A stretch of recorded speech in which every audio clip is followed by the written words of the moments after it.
اب میں اصل موضوع کی طرف آتا ہوں۔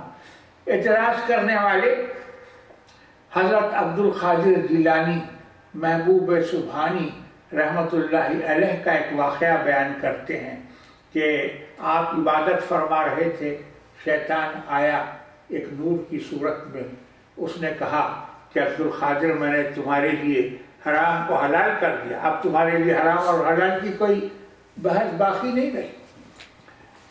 مختصر یہ ہے کہ آپ نے، ان کا کہنا ہے کہ اعوذ باللہ من الشیطان الرجیم پڑھا، شیطان دفع ہو گیا، پھر اس نے دور سے آپ کو مخاطب کر کے کہا کہ عبد القادر تم سے پہلے میں نے 70 اولیاء کو گمراہ اور تباہ کر دیا تھا اور تم اپنے علم کے زور سے بچ گئے۔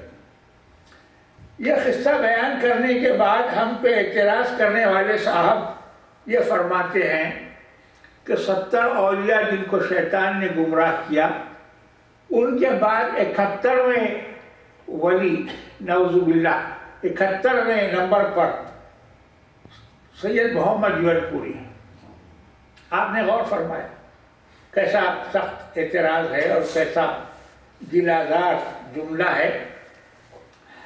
اعتراض کرنے والوں کو یہ بات سمجھ میں نہیں آئی کہ حضرت محبوب سبحانی خطب ربانی سید عبد القادر جیلانی رحمت اللہ علیہ ایک ولی کامل تھے۔ ولی کامل ہونے کی وجہ سے شیطان ان کو دھوکہ نہیں دے سکا۔ اسی طرح ہمارے امام مہدی موعود علیہ السلام کا مقام یہ ہے کہ سارا جونپور ان کو سید الاولیاء پکارتا تھا، سید الاولیاء پکارتا تھا، اور جب مہدیت موعودہ پہ آپ فائز ہوئے ہیں تو آپ حضور رسالت مآب صلی اللہ علیہ وسلم کی ذات اقدس کی خاص ولایت کا مظہر ہوئے۔ ہم آپ کو خاتم ولایت محمدیہ یعنی ولایت محمدیہ کا مظہر کامل مانتے۔ تو ایسے بڑے ولی کو شیطان کیسے دھوکہ دے سکتا ہے؟ دھوکہ تو وہ آپ کو دے رہا ہے مگر آپ کی سمجھ میں نہیں آ رہا ہے۔ مجھے عرض کرنا یہ ہے کہ دھوکہ تو شیطان آپ کو دے رہا ہے مگر آپ کی سمجھ میں یہ بات نہیں آ رہی ہے۔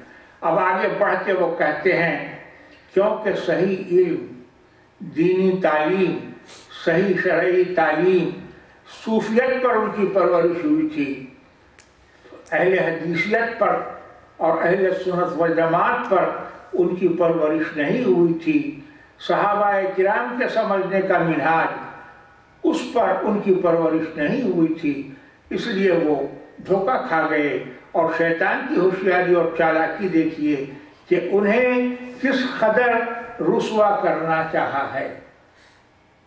اب ان کا کہنا یہ ہے کہ ہمارے امام مہدی موعود علیہ السلام مہدی ہو ہی نہیں سکتے، اس لیے کہ آپ اہل حدیثیت کے طریقے پہ آپ کی تعلیم نہیں ہوئی تھی۔ آپ نے غور فرمایا، غنیمت یہ ہے کہ انہوں نے یہ نہیں کہا کہ وہابی نہیں تھے اس واسطے مہدی نہیں ہو سکتے، یہ نہیں کہا، غنیمت ہے۔ مگر ان کا یہ کہنا ہے کہ اہل حدیثیت پر ان کی پرورش نہیں ہوئی بلکہ صوفیانہ طریقے پر ان کی پرورش ہوئی، صحابہ کرام کے نہج پر ان کی تربیت نہیں ہوئی، اس لیے یہ شیطان سے دھوکہ کھا گئے۔ یہ اعتراض نہایت تنگ نظری کا اعتراض۔ پہلی بات تو یہ ہے کہ 550 سال پہلے وہابیت کہاں تھی؟ دیوبندی اور بریلوی کا جھگڑا کہاں تھا؟ آپ جو کہہ رہے ہیں کہ اہل حدیثیت پر ان کی تربیت نہیں ہوئی، یہ محض آپ کی تنگ نظری پہ مبنی ہے۔ آپ نے غور فرمایا اس وقت تو صرف سب اہل سنت والجماعت تھے، اس واسطے آپ کی جو کوالیفیکیشن پرسکرائب کر رہے ہیں مہدی موعود علیہ السلام کے لیے وہ خطأً نامناسب ہے۔ آپ غور فرما رہے ہیں۔ اور اس کے بعد صحابہ کرام کا نہج، آپ غور فرمائیے، جس بچے نے صرف 7 سال کی عمر میں قرآن مجید حفظ کر لیا، 12 سال کی عمر میں سارے درسی کتابیں یعنی جو درسی رسمی علوم ہیں، ظاہری علوم ہیں، ان سب کی تکمیل کر لی، تو کیا یہ صحابہ کرام کے نہج پر نہیں ہوا؟ ان کو اصل اعتراض جس بات پر ہے، یعنی بار بار صوفیہ کے طریقے پہ ان کی پرورش ہوئی، ان کا یہ اعتراض ہے۔